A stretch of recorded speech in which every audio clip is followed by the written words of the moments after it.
বিশ্বজুড়ে করোনায় মৃত্যু 2 লাখ ছাড়ালো। প্রথম লাখে সময় লেগেছে 90 দিন, পরের লাখ মাত্র 15 দিনে। প্রতিষেধক আবিষ্কারের নানা চেষ্টা। দেশে সংক্রমণ বেড়েই চলেছে। প্রাথমিক পর্যায়ে কিছু ঔষধ কার্যকর ভূমিকা রাখতে পারে, বেশি পরীক্ষার তাগিদ বিশেষজ্ঞদের। আজ থেকে খুলছে 18 মন্ত্রণালয় বিভাগ। সীমিত আকারে পরিবহন ও কারখানা খোলার সুপারিশ। ব্যাংক সপ্তাহে 5 দিন খোলার প্রস্তাব। রমজানে অচেনা পুরান ঢাকা। সরকারি বেসরকারি প্রতিষ্ঠানের ইফতারের টাকা ক্ষতিগ্রস্তদের দেওয়ার সুপারিশ ব্যবসায়ী ও অর্থনীতিবিদদের। লকডাউনের ধাক্কা লাগতে পারে রাজশাহীর আমের বাজারে। হাজার কোটি টাকার পণ্য নিয়ে লোকসানের শঙ্কায় চাষিরা।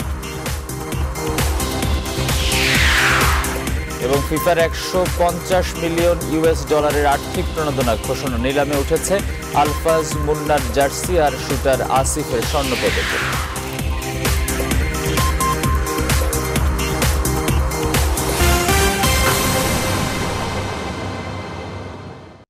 স্বাগত সকাল 7টার সংবাদে। আপনাদের সঙ্গে আছি আমি আসিফ টিপু। শিরোনাম দেখছিলেন, এবারে পুরো খবর। শুরুতেই স্যাভলন অ্যান্টিসেপটিক সোপের সৌজন্যে করোনা ভাইরাস পরিস্থিতি।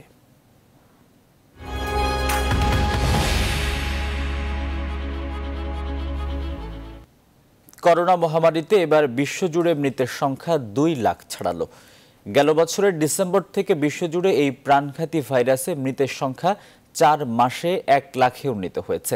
কিন্তু 1 লাখ থেকে 2 লাখে পৌঁছতে সময় লেগেছে মাত্র 15 দিন।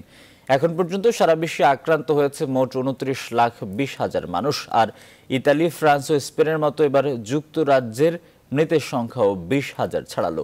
তবে চলতি সপ্তাহে ইউরোপের মৃতের সংখ্যা কিছুটা কমে এসেছে।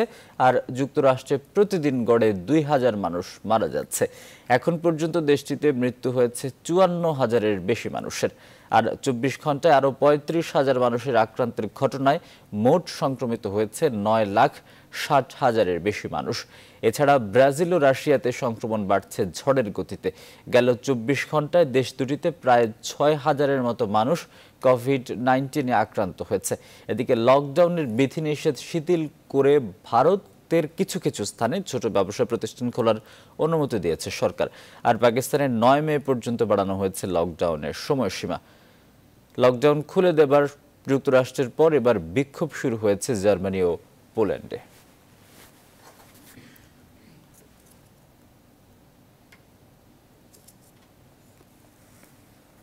করোনার সফল ভ্যাকসিন তৈরিতে যুক্তরাজ্য অনেকটাই এগিয়ে গেছে বলে জানিয়েছে অনেক সংবাদ মাধ্যম।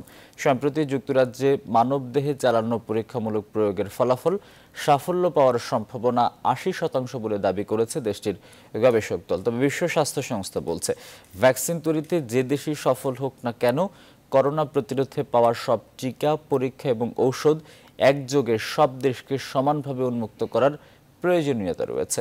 শুক্রবার সুইজারল্যান্ডে এই আবশ্যকতার কথা জানান সংস্থাটির মহাসচিব।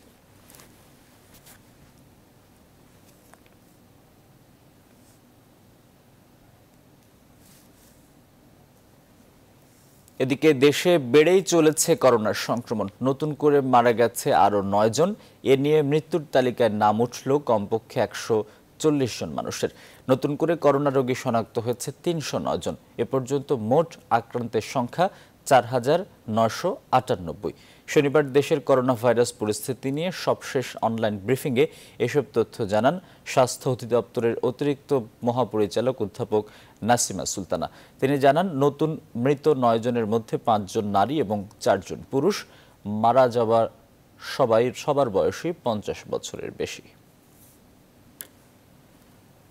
নমুনা সংগ্রহ হয়েছে 3,422টি এবং পরীক্ষা হয়েছে 3,337টি। এই পরীক্ষাকৃত নমুনার মধ্যে শনাক্ত হয়েছে 309 জন। দুঃখের সাথে জানাই, আমাদের গত 24 ঘন্টায় মৃত্যুবরণ করেছে 9 জন। আজকে আমাদের আরো 2টি প্রতিষ্ঠান যোগ হয়েছে। একটা ঢাকার মধ্যে সাভারে DLRI এবং কুষ্টিয়া মেডিকেল কলেজে আমাদের পরীক্ষা শুরু হয়েছে। এবং এই সপ্তাহের মধ্যেই আমরা যে টার্গেট রেখেছিলাম 28টি ল্যাব, তার মধ্যে সবগুলি শুরু হয়ে যাবে ইনশাল্লাহ এই সপ্তাহের মধ্যেই। বেশি বেশি পরীক্ষার মাধ্যমে করোনা শনাক্তকরণ বাড়লে সংক্রমণ কমিয়ে আনা সম্ভব বলে মনে করছেন বিশেষজ্ঞরা। এমনকি আক্রান্তের প্রাথমিক পর্যায়ে কার্যকরী কিছু ঔষধ ব্যবহারের মাধ্যমে রোগীকে বাড়িতেই সুস্থ করে তোলা সম্ভব বলে অভিমত তাদের। এতে মৃত্যুহারও কমবে বলে মনে করছেন তারা। আরও জানাচ্ছেন লাকমিনা জেসমিন সোমা। করোনা আক্রান্ত দক্ষিণ এশিয়ার দেশগুলোর মধ্যে বাংলাদেশে এই পরীক্ষার হার সবচেয়ে কম। আর তাই নিজের অজান্তেই উপসর্গ প্রকাশ পায়নি এমন ৮০% মানুষই কোভিড-19 নিয়ে ঘুরছে বলে মনে করছেন সংশ্লিষ্ট বিশেষজ্ঞরা। তারা বলছেন, বেশি বেশি পরীক্ষার মাধ্যমে শনাক্তকরণ বাড়লে আক্রান্তদের আইসোলেশন নিশ্চিত করার মধ্য দিয়ে সংক্রমণ কমিয়ে আনা সম্ভব। তাদেরকে যদি আইডেন্টিফাই করার পরে পজিটিভ হয় আর কিছু সিমটমস দেখা গেছে, তখন তাকে হসপিটালাইজ বা ব্রড কোয়ারেন্টাইন রুমে রাখা যায়, তাহলে বোধহয় স্প্রেডটা কমবে। ইন্ডিয়ার উদাহরণটা যদি আমরা নিয়ে আসি, যে 80%-এর মতো লোক কিন্তু সিমটম হবে যেটা মাইল্ড প্রকারের, অথবা সিমটমাকেই থাকতে পারে। পরীক্ষায় প্রমাণ হয়েছে যে করোনা ভাইরাস আছে, কিন্তু আমাদের এখানে এখনও কিন্তু অ্যাসিমটোমেটিক কোনো করোনা ভাইরাসের পেশেন্টের টেস্ট হচ্ছে না। আমাদের এখানে টেস্টটা করা হচ্ছে অলরেডি যারা সিমটম হয়েছে, একটা পর্যায়ে আগিয়ে গেছে, তখন টেস্ট করা হচ্ছে। তার ভিতরে দেখা যাবে শতকরা মাত্র 20% হয়তো হসপিটালাইজেশনের দরকার হবে। বিশ্ব স্বাস্থ্য সংস্থা থেকে এখনও কোনো ওষুধ স্বীকৃতি না দিলেও হাইড্রোক্সিক্লোরোকুইন বা ফ্যাভিপিরাভি সহ বেশ কয়েকটি ওষুধ নিয়ে আশাবাদী গবেষকরা। এই ওষুধগুলো উৎপাদনে সক্ষম বাংলাদেশও। ফলে আক্রান্তের প্রাথমিক পর্যায়ে এগুলো ব্যবহারের মাধ্যমে রোগীকে সুস্থ করে তোলা এবং মৃত্যুহার কমিয়ে আনা সম্ভব বলে মনে করছেন এই বিশেষজ্ঞরা। করোনা ভাইরাসে আক্রান্ত রোগীর কিন্তু সিমটোম্যাটিক ট্রিটমেন্ট দরকার। তার একটা জ্বর হয়েছে, তাহলে জ্বরের ওষুধ দিতে হবে। কাশি হয়েছে, কাশির ওষুধ দিতে হবে। তার যদি অন্যান্য সিচুয়েশন থাকে, তার ডায়াবেটিস থাকলে সব ওষুধই দিতে হবে, এবং এগুলো কিন্তু বাংলাদেশে পর্যাপ্ত পরিমাণে অ্যাভেলেবল। এইসব ড্রাগগুলো দিলে তাড়াতাড়ি ফাইট ব্যাক করে, এটা অ্যান্টিভাইরাল ড্রাগ, তাড়াতাড়ি ফাইট ব্যাক করে ভাইরাসটাকে এক্সক্লুড করে দেয়। কিন্তু যদি অ্যাকিউট রেসপিরেটরি সিনড্রোম ডেভেলপ করে যায়, আদার অর্গান ফেলিউর শুরু হয়ে যায়, তখন এইসব ড্রাগ কোনোটাই কাজ করবে না। এই মুহূর্তে চিকিৎসকদের সর্বোচ্চ সুরক্ষা ও সামাজিক সম্মান নিশ্চিতের উপরও জোর দিচ্ছেন সংশ্লিষ্ট বিশেষজ্ঞরা। Lakmina Jesmin Soma, news 24, Dhaka. Corona virus শনাক্তকরণে গণস্বাস্থ্যের উদ্ভাবিত কিট প্রস্তুত। সংশ্লিষ্টরা আশা করছেন সপ্তাহখানেকের মধ্যেই সরকারি অনুমোদন পাবেন তারা। এরপরেই মানুষের কাছে পৌঁছানো সম্ভব হবে। বিস্তারিত তৌহিদ শান্তর রিপোর্টে। ঠিক এই মুহূর্তে দেশে দেশে করোনা ভাইরাস শনাক্তকরণ কিটের ব্যবহারিক এবং আর্থিক এই দুই মূল্যই যে অপরিহার্য, সেটি আর বলার অপেক্ষা রাখে না। এই পরিস্থিতিতে গণস্বাস্থ্যের এই কিট উদ্ভাবন নিঃসন্দেহে গুরুত্বপূর্ণ। শনিবার রাজধানীর গণস্বাস্থ্যনগর হাসপাতালে আয়োজিত অনুষ্ঠানে এসব বলছিলেন সংস্থাটির গবেষকরা। তারা মনে করেন শুধু বাংলাদেশই নয়, এর ফলে উপকৃত হবে সারা বিশ্ব। কিন্তু এটা বিরাট পৃথিবীর পরিবর্তন আনতে পারে। চূড়ান্ত অনুমোদনের জন্য সরকারের হাতে এই কিট তুলে দিতেই মূলত এই অনুষ্ঠানের আয়োজন করা হয়। তবে সরকার এবং বিশ্ব স্বাস্থ্য সংস্থা কারোরই কোনো প্রতিনিধি এতে ছিল না। উপস্থিত ছিল যুক্তরাষ্ট্রের centre for disease control and prevention সিডিসির প্রতিনিধিরা। মন্ত্রী মহোদয়কেও আমরা 3 দিন আগে এই সভায় আসার জন্য অনুরোধ করেছিলাম, উত্তর পাইনি। সিডিসি আমরা ওনাদেরকে দিয়ে দেব, আর বাকিদেরকে কালকে আমরা সরকারিভাবে প্রত্যেকের যার যার অফিসে পৌঁছাবো।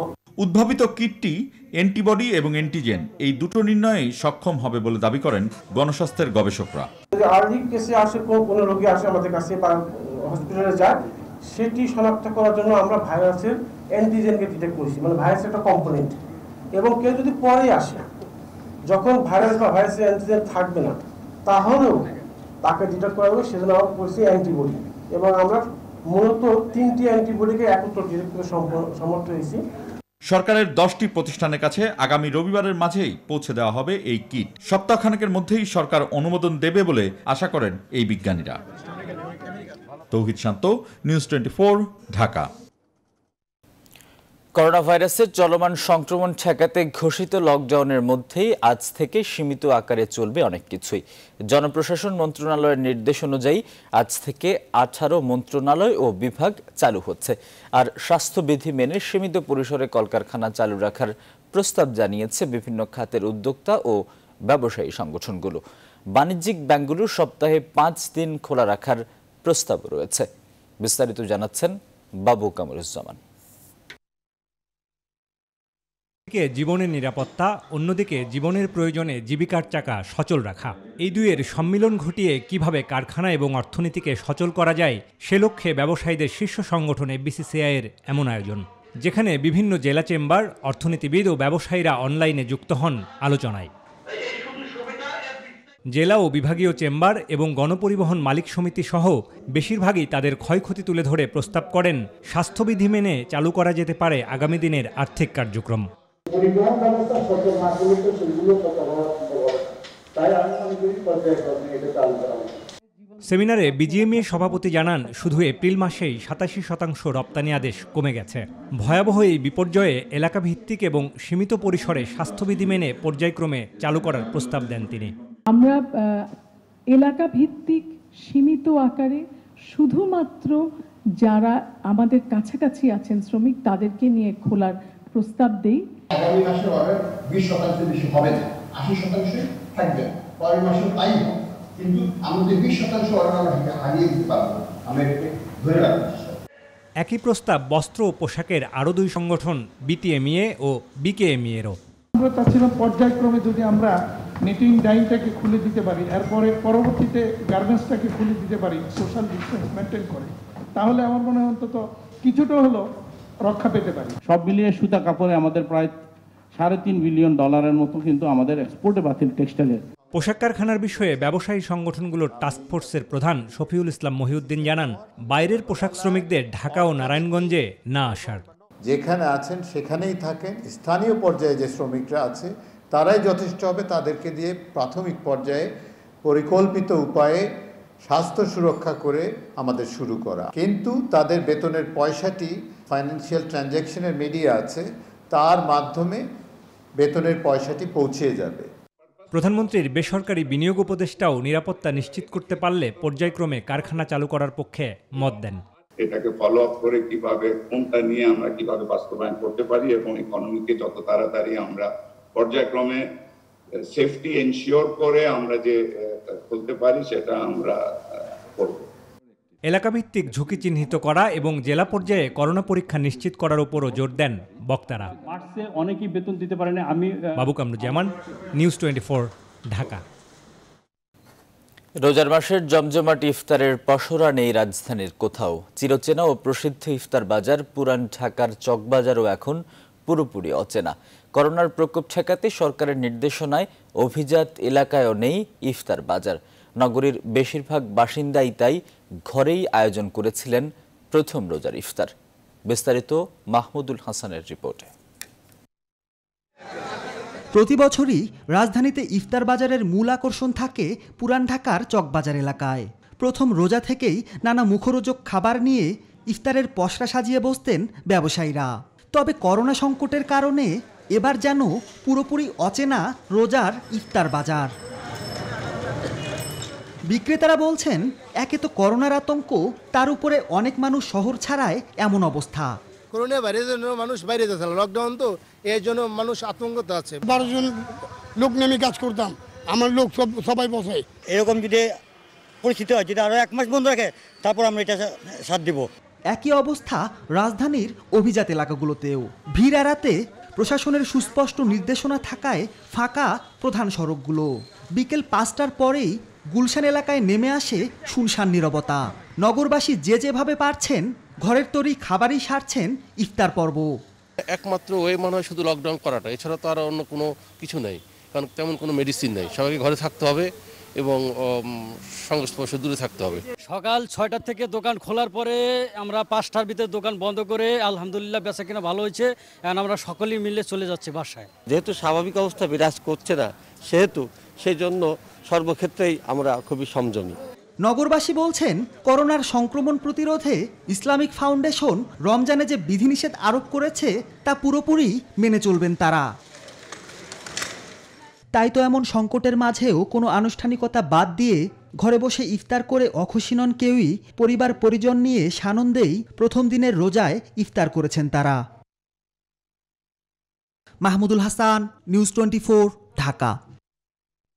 করোনা ভাইরাসের সংক্রমণ ঠেকাতে দেশ জুড়ে বন্ধ রাখা হয়েছে সকল ধরনের জনসমাগম। এ কারণে এই রমজানে হচ্ছে না কোনো ধরনের ইফতার মাহফিল। অর্থনীতিবিদ এবং ব্যবসায়ীদের মতে ইফতার মাহফিলের জন্য প্রতি বছর বিভিন্ন সরকারি বেসরকারি প্রতিষ্ঠান যে টাকা ব্যয় করে অঙ্কের হিসেবে তা শত কোটি টাকার কম নয়। এবছর সেই অর্থ করোনায় ক্ষতিগ্রস্তদের মাঝে বিতরণের আহ্বান জানিয়েছেন তারা। গত রমজানের এক ইফতার মাহফিলের ছবি এটি। প্রতি রমজানেই রাজনৈতিক, সামাজিক, সাংস্কৃতিক সংগঠনের উদ্যোগে এমন জমজমাট ইফতার মাহফিল হয় সারা দেশ জুড়ে, কিন্তু এবার ভিন্ন প্রেক্ষাপট। করোনার কারণে যখন স্তব্ধ সারা পৃথিবী, তখন এর প্রভাব পড়েছে রমজানেও। করোনার সংক্রমণ প্রতিহত করতে এবার রমজানে হচ্ছে না কোনো ধরনের ইফতার মাহফিল। অর্থনীতিবিদদের মতে ইফতার মাহফিলের জন্য বিভিন্ন ব্যক্তি বা প্রতিষ্ঠানের বরাদ্দ থাকা বাজেট ব্যয় করার সুযোগ আছে মানুষের কল্যাণে। প্রত্যেকটা প্রতিষ্ঠানই তাদের অ্যালোকেশনের যে টাকাটা আছে সেই টাকাটা যদি দুস্থ লোকের জন্য খরচ করে তাহলে কিন্তু এটা একটা বড় কাজ হতে পারে সামগ্রিকভাবে। সরকারের প্রত্যেকটা দপ্তর, প্রত্যেকটা মন্ত্রণালয়, প্রত্যেকটা ডিভিশন, তাদেরও কিন্তু বাজেট আছে বিভিন্ন এই রমজানের কার্যক্রমের জন্য। আমি মনে করি পরিমাণগতভাবে একটা মোটামুটি বড় অঙ্কের টাকা হবে, যেটা শত শত কোটি টাকায় দাঁড়াবে এবং সেই টাকাটা দরিদ্র বিমোচনে বেশ ভালো রকমের সহায়তা করবে বলে আমি আশা করি। করোনা সংকটের মধ্যেও রমজানে সারা দেশে দুস্থদের মধ্যে সহায়তা দিতে চায় ব্যবসায়ীদের শীর্ষ সংগঠন FBCCI। আমাদের জেলা পর্যায়ে যে চেম্বার আছে, তো এই ধরনের যে আয়োজনগুলো আছে ওগুলো একসাথে আপনার ফান্ড তৈরি করে যাদের প্রয়োজন আছে এমন মানুষদের কাছে পৌঁছানো যায় নাকি, এটা নিয়ে আমরা আলোচনা করছি এবং এটা অবশ্যই করা সম্ভব বলে আমরা মনে করি। অর্থনীতি যখন একরকমের অবরুদ্ধ, তখন দেশের অর্থপ্রবাহ অক্ষুণ্ণ রাখতে এ ধরনের উদ্যোগের বিকল্প নেই বলে মনে করছেন অর্থনীতিবিদরা। শাহ আলী জয়, নিউজ 24, ঢাকা।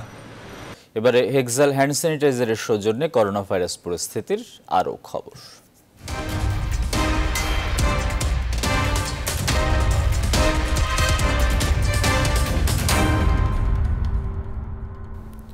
রাজধানীর কাঁচাবাজার সহ অনেক জায়গাতেই সামাজিক দূরত্ব রাখছে না সাধারণ মানুষ।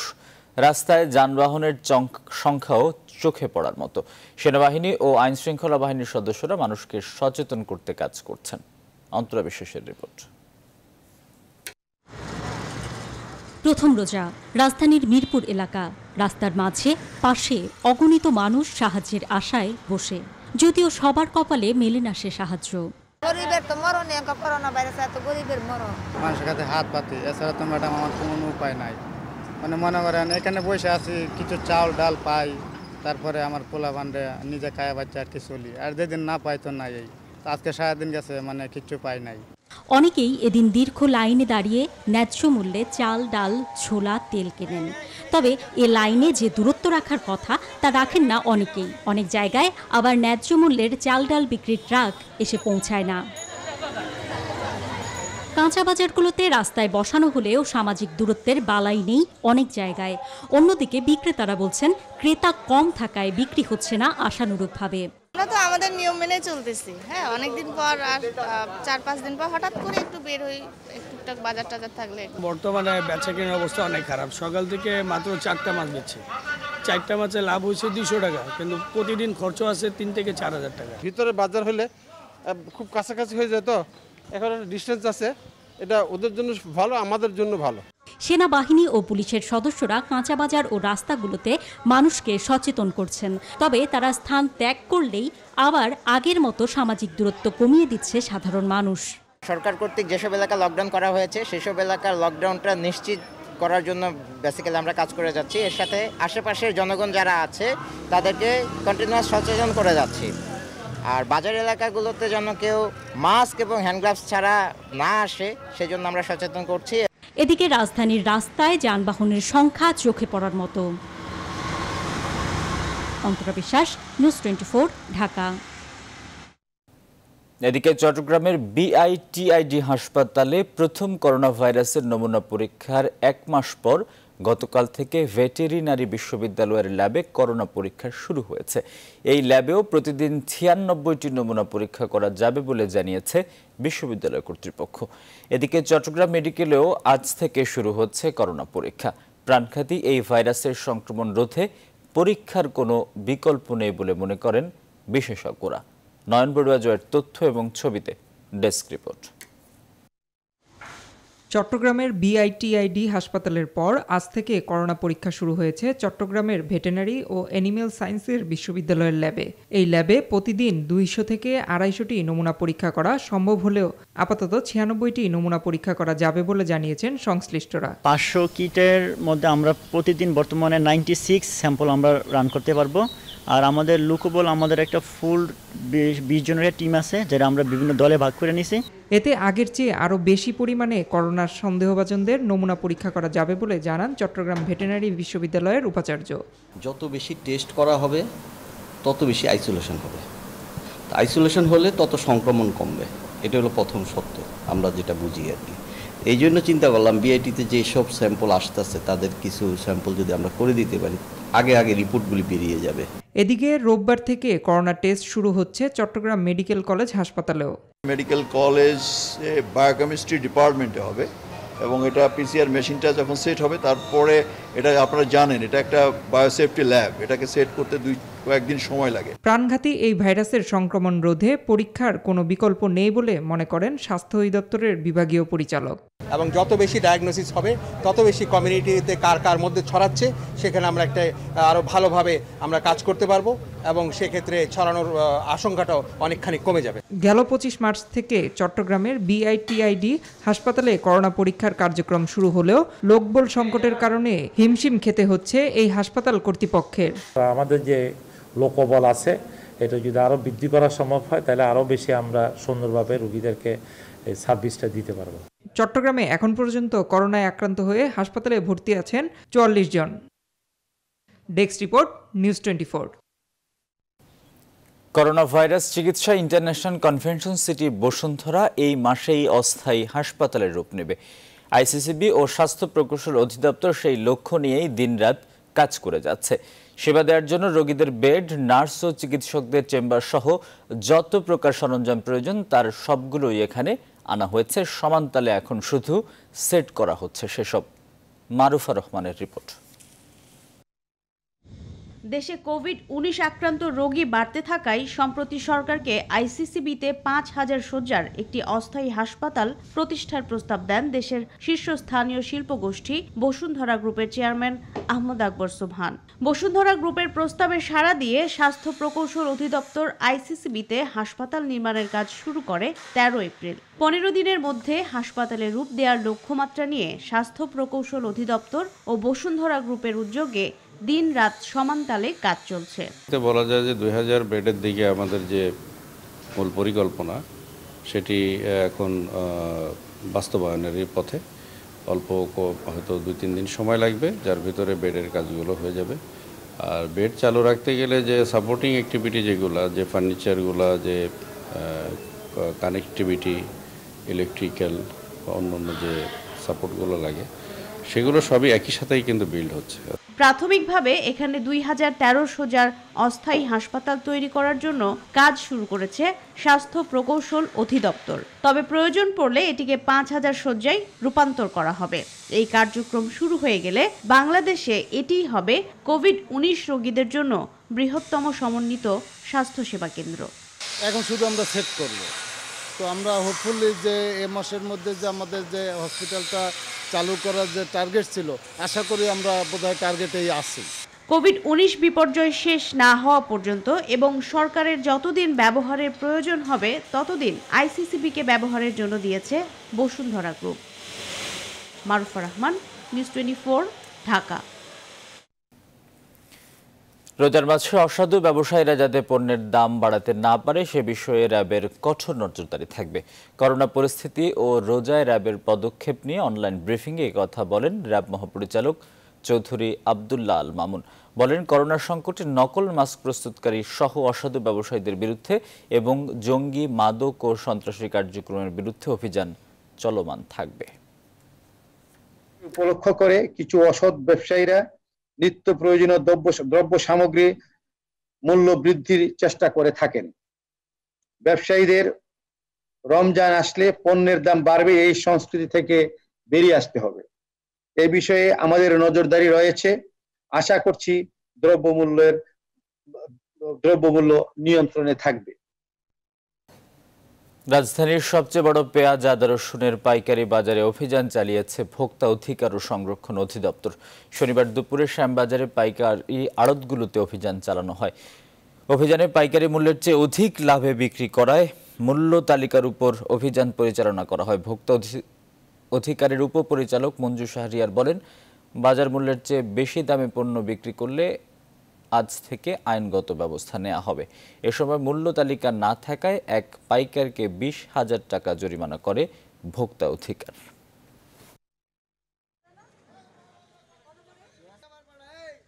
যে কোনো আদার ক্ষেত্রে আমরা কিন্তু মূল্যটা কিন্তু আমরাও তো একটু স্টাডি করি। সেই কারণে আমরা বলছি, ব্যবসায়ীরা বলেছেন আপনারা তাদের থেকে জানতে পারেন, আমদানিকারক তাকে বলে দিয়েছে। আমরা চাইবো বাজারের মতো কাজ করবে, সেখানে সরকার কোনো হস্তক্ষেপ করবে না। কিন্তু অসাধুতা যদি কেউ করে থাকে বা কেউ অনৈতিকতা করে থাকে, সেখানে যেখানে হস্তক্ষেপ করার জায়গায় সরকার তো অবশ্যই হস্তক্ষেপ করবে, যেন মানুষের অধিকার নিয়ে কেউ অন্যরকম কোনো অসাধুতা অবলম্বন করতে না পারে। এবার লকডাউনে ধাক্কা লাগতে যাচ্ছে দেশের উত্তরাঞ্চলের আমের বাজারে। জ্যৈষ্ঠের শুরুতেই নামতে শুরু করবে রাজশাহীর আম, কিন্তু দেশ জুড়ে চলমান অচলাবস্থা না কাটলে হাজার কোটি টাকার এই আমই হতে পারে এবার চাষিদের গলার কাঁটা। তাই চরম দুশ্চিন্তায় দিন কাটছে রাজশাহীর আম বাগান মালিকদের। এস এ বাপ্পির ক্যামেরায় রাজশাহী থেকে কাজী শাহেদের রিপোর্ট। মৃদু মন্দ বাতাসে আয়েশি দোল খাচ্ছে থোকা থোকা আম, সবুজ আমের থোকা ডালে ডালে, তাই স্বপ্ন বুনছেন রাজশাহীর আম চাষিরা। যত্নের মধ্যে কেবলই চলছে পূর্ণতার অপেক্ষা। করোনায় বিপাকে আম চাষিরা, বুক ভরা স্বপ্ন থাকলেও করোনার কারণে এবার মনে শান্তি নেই রাজশাহীর আম চাষিদের। সারা দেশে লকডাউন কয়েক মাস অব্যাহত থাকলে এর প্রভাব পড়তে পারে বলে শঙ্কায় আমবাগান মালিক ও ব্যবসায়ীরা।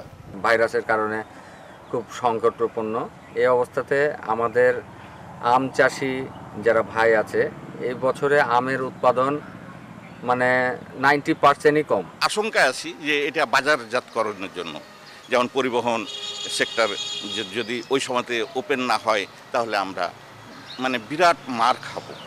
আম চাষিরা বলছেন এবার আমের ফলন কম, তবে করোনা ভাইরাস নিয়েই উৎকণ্ঠায় তারা। এমনটা চলতে থাকলে আমের বিরামহীন বেচাকেনা বেচতে যেতে পারে। আমি ব্যবসা করছি 10 বছর থেকে, কিন্তু এই বছরে আম নাই বাগানে। ভাইরাসের অবস্থা এই, আমরা কি করে খাই? তাই সরকারের আবেদন একটু আমাদের দিকে একটু নজর করলে খুব ভালো হয়। রাজশাহীতে প্রায় 17,573 হেক্টর জমিতে আম বাগান আছে। এসব জমির বাগান থেকে হেক্টর প্রতি 10 থেকে 12 মেট্রিক টন আম উৎপাদন হয়ে থাকে। আম উৎপাদন, প্রক্রিয়াজাতকরণ, সরবরাহ ও বাজারজাতকরণের বিষয়ে উচ্চ পর্যায়ের প্রস্তুতি এখনই নেয়ার দাবি আছে বাগান মালিকদের। তবে শ্রমিক চলাচলে কোনো বাধা নেই দাবি কৃষি কর্মকর্তার।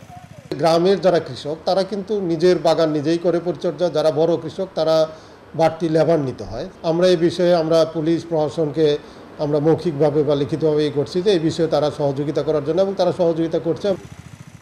উৎপাদনের লক্ষ্যমাত্রা হয়তো অর্জিত হবে, কিন্তু বর্তমান বাস্তবতায় দেশে বিদেশে আম বাজারজাত করতে শঙ্কায় আছেন চাষি ও ব্যবসায়ীরা। কাজী শাহেদ, নিউজ 24, রাজশাহী। রমজানের নিত্য প্রয়োজনীয় পণ্যের দাম স্থিতিশীল রাখতে দেশের সবচেয়ে বড় ভোগ্য পণ্যের বাজার চট্টগ্রামের খাতুনগঞ্জে সেনাবাহিনী সহ জেলা প্রশাসনের ভ্রাম্যমাণ আদালতের অভিযান পরিচালনা করা হয়। এ সময় পেঁয়াজ, রসুন, আদা সহ অন্যান্য পণ্যের দাম বেশি নেওয়ার অভিযোগে 30টির বেশি আড়তদারকে 1.5 লাখ টাকা জরিমানা করে জেলা প্রশাসনের নির্বাহী ম্যাজিস্ট্রেট KM ইসমাম। বেশি দামে পণ্য বিক্রি করে বাজার অস্থির করলে কোনো ছাড় নেই বলে হুঁশিয়ারি দেন সেনাবাহিনীর টহল অধিনায়ক ক্যাপ্টেন কাফিউন নাহার কণা। এ সময় নিয়মিত অভিযান অব্যাহত রাখার কথাও জানান তিনি।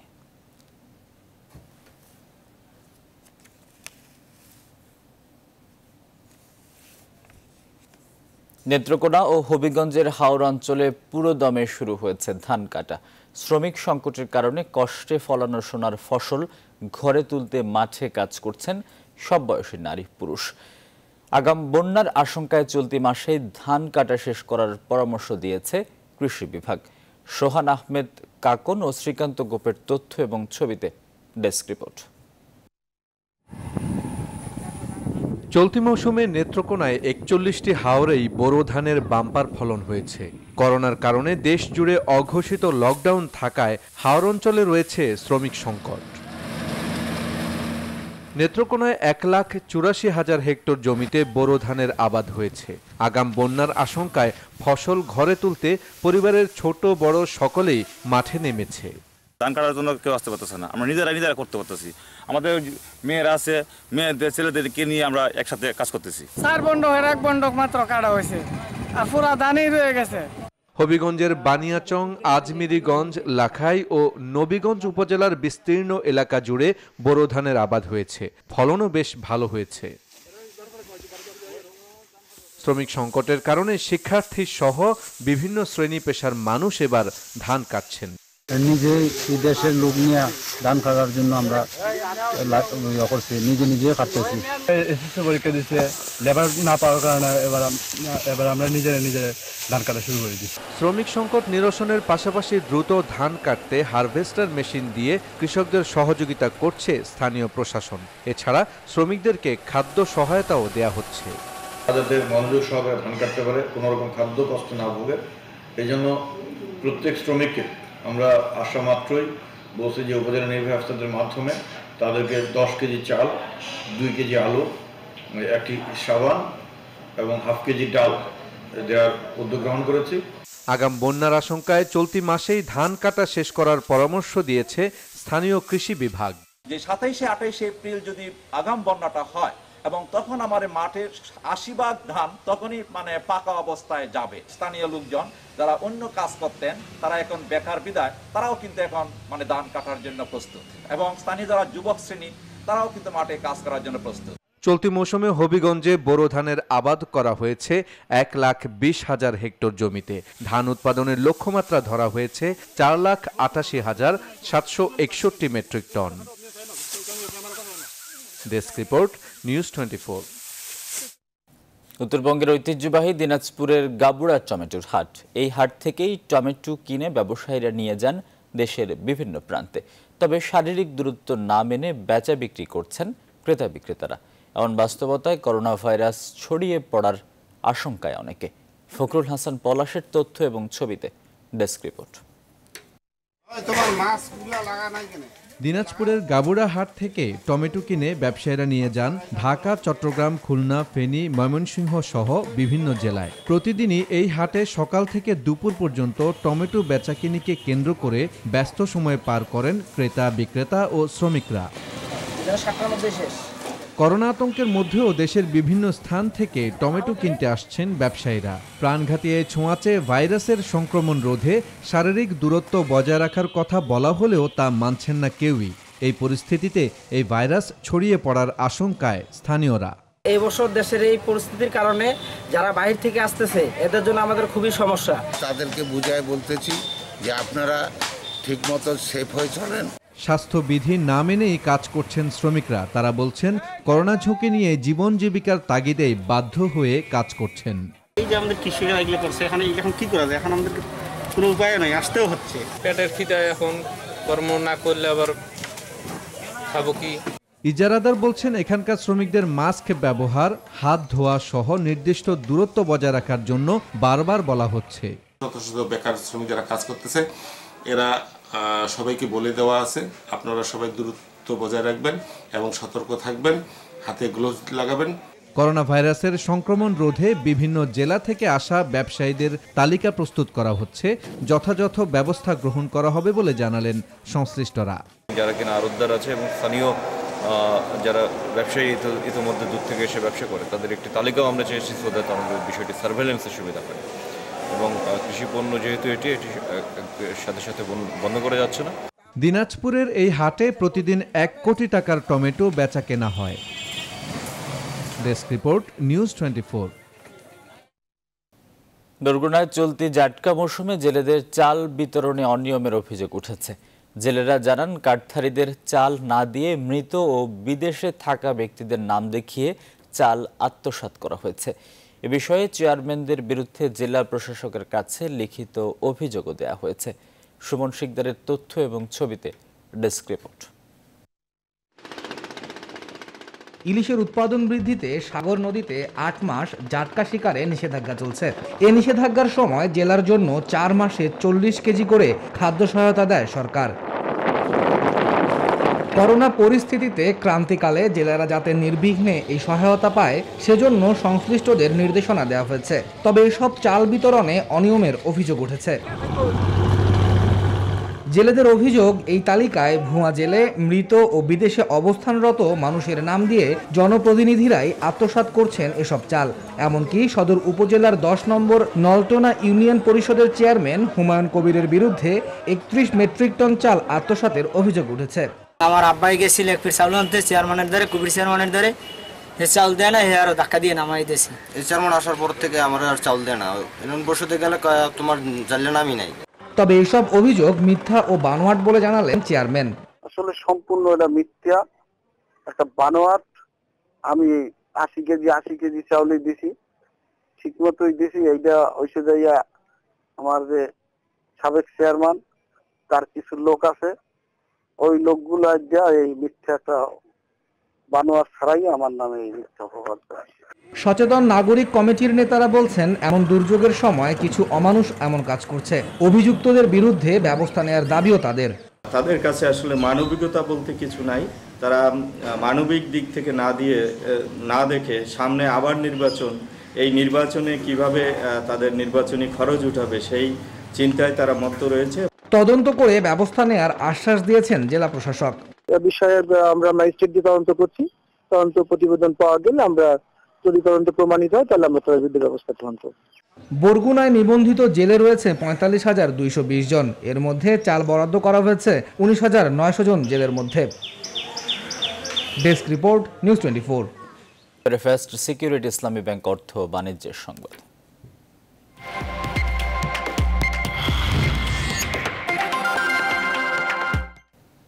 কোভিড-19 মহামারীর কারণে এবার বিশ্বব্যাপী পালিত হচ্ছে ভিন্ন রকমের পবিত্র মাহে রমজান। করোনা ভাইরাসের থাবা এখন স্তব্ধ মুসলমানদের ধর্মীয় উপাসনালয়গুলো। পবিত্র মক্কা শরীফেও বিরল চিত্র। যুক্তরাষ্ট্র, ইন্দোনেশিয়া ও ভারত সহ বিভিন্ন দেশে মসজিদে জামাতে নামাজের ব্যাপারে দেয়া হয়েছে কড়া নিষেধাজ্ঞা। বাজারগুলোতে নেই বাহারি খাবারের আয়োজন। মাসুদ রানার ডেস্ক রিপোর্ট। করোনা মহামারীতে লণ্ডভণ্ড গোটা বিশ্ব, তালা ঝুলছে পৃথিবীর সকল ধর্মের উপাসনালয়ে। ঠিক সেই সময় মুসলিম উম্মার জন্য রমজান নিয়ে এসেছে রহমত, মাগফিরাত আর নাজাত হাসিলের সুযোগ। পবিত্র নগরী মক্কায় প্রতি বছর লাখ লাখ মানুষ কাঁধে কাঁধ মিলিয়ে তারাবির নামাজ আদায় করতেন। তবে এবারের চিত্র সম্পূর্ণ ভিন্ন। মুসলমানদের সবচেয়ে বড় এই ধর্মীয় স্থান হয়ে উঠেছে জনশূন্য। রমজান মাস উপলক্ষে ভারত জুড়ে দেওয়া হচ্ছে কড়া নিষেধাজ্ঞা। সামাজিক দূরত্ব মেনে চলতে কড়াকড়ি দেশটির প্রশাসন। এমন অবস্থায় ঘরে বসেই পরিবার নিয়ে নামাজ আদায় করছেন অনেকেই। এছাড়া ইন্দোনেশিয়া, মালয়েশিয়া সহ বিভিন্ন দেশে মসজিদে নামাজ আদায়ের উপর নজরদারি বাড়ানো হয়েছে। মধ্যপ্রাচ্য, আমেরিকা, আফ্রিকার বেশিরভাগ মসজিদগুলো বন্ধ রয়েছে। বেশ সাদামাটাভাবেই দেশগুলোতে শুরু হয়েছে মাহে রমজানের আগমন। এমনকি করোনার প্রকোপে ঘরের বাইরে অনেকে বের হতে না পারায় বাজারগুলোতে নেই হরেক রকম খাবারের আয়োজন। তাই তো এবারের রমজানে মুসলিম উম্মার প্রধানতম চাওয়া আগমনী রমজানের মতো নিষ্প্রাণ চাঁদ নয়, বরং উজ্জ্বল চাঁদে এবার ঘরে ঘরে আসবে ঈদের খুশি। মাসুদ রানা, নিউজ 24। এবারে নিউজ 24 স্পোর্টস।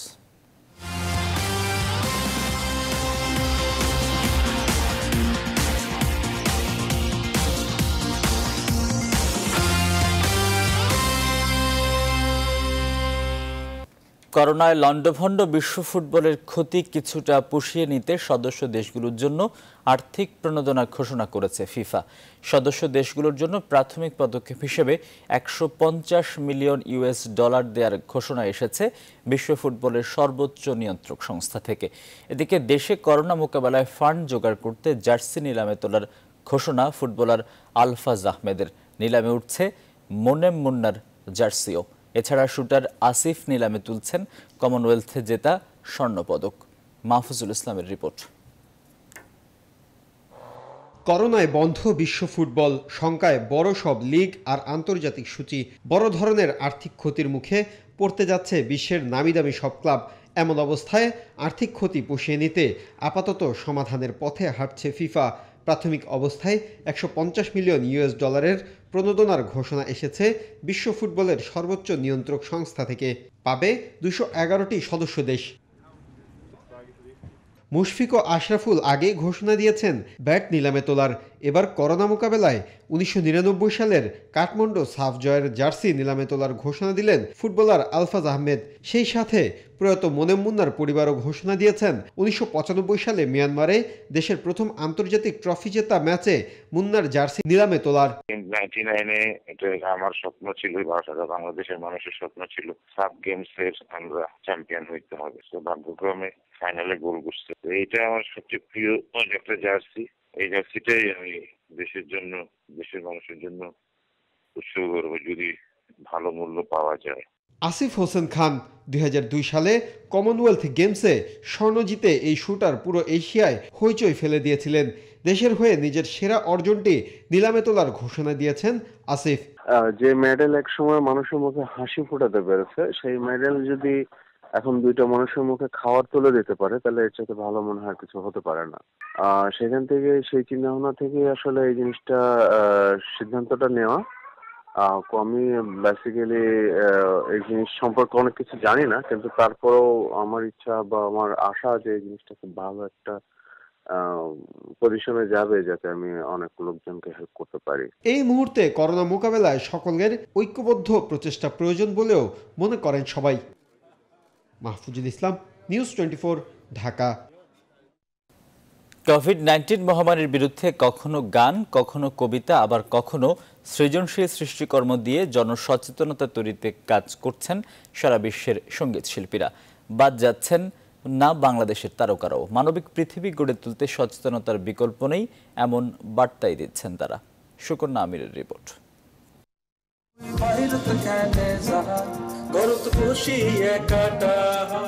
ও বাপই বাইরেত কেন যান, এক রোগ আসিছে হানিবে পরাণ, এমন কথার সাথে প্রচলিত ভাওয়াইয়া সুর।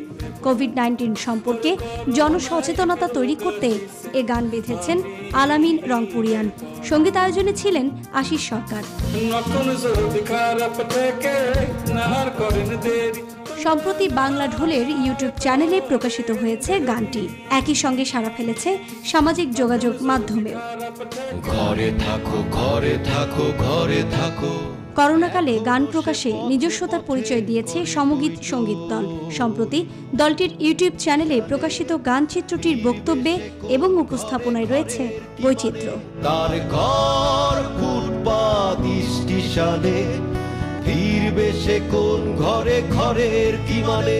গানটি লিখেছেন অমল আকাশ, সুর করেছেন যৌথভাবে অর্ক সুমন ও অমল আকাশ।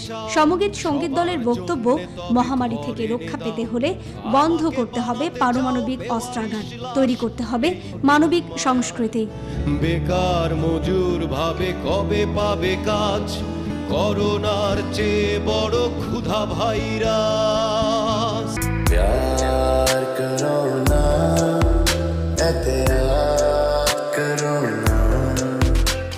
করোনা মহামারীর বিরুদ্ধে দেশবাসীকে সচেতন করার সুযোগ হাতছাড়া করেননি বলিউড তারকারাও। ইতোমধ্যে করোনা সচেতনতা নিয়ে সালমান খানের গান প্যার করোনা মুক্তি পেয়েছে তার ইউটিউব চ্যানেলে। পনভিলের ফার্ম হাউসে বসেই গানটি গেয়েছেন সালমান, লিখেছেনও তিনি। সুকন্যা আমির, নিউজ 24। সকালের সংবাদ শেষ করার আগে শিরোনামগুলো জানিয়ে দিচ্ছি আরেকবার।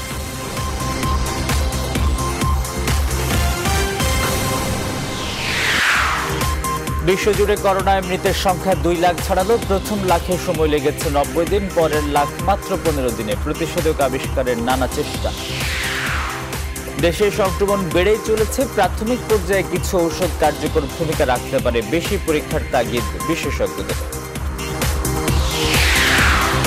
আজ থেকে খুলছে 18 মন্ত্রণালয় ও বিভাগ, সীমিত আকারে পরিবহন ও কারখানা খোলার সুপারিশ, ব্যাংক সপ্তাহে 5 দিন খোলার প্রস্তাব। রমজানে অচেনা পুরান ঢাকার সরকারি বেসরকারি প্রতিষ্ঠানের ইফতারের টাকা ক্ষতিগ্রস্তদের দেওয়ার সুপারিশ, ব্যবসায়ী ও অর্থনীতিবিদদের। লকডাউনে ধাক্কা লাগতে পারে রাজশাহীর আমের বাজারে, হাজার কোটি টাকার পণ্য নিয়ে লোকসানের শঙ্কায় চাষিরা। এবং ফিফার 150 মিলিয়ন ইউএস ডলারের আর্থিক প্রণোদনা ঘোষণা, নিলামে উঠছে আলফাজ মুন্নার জার্সি আর শুটার আসিফের স্বর্ণপদক। আর এই ছিল এখনকার আয়োজন। সঙ্গে থাকার জন্য ধন্যবাদ।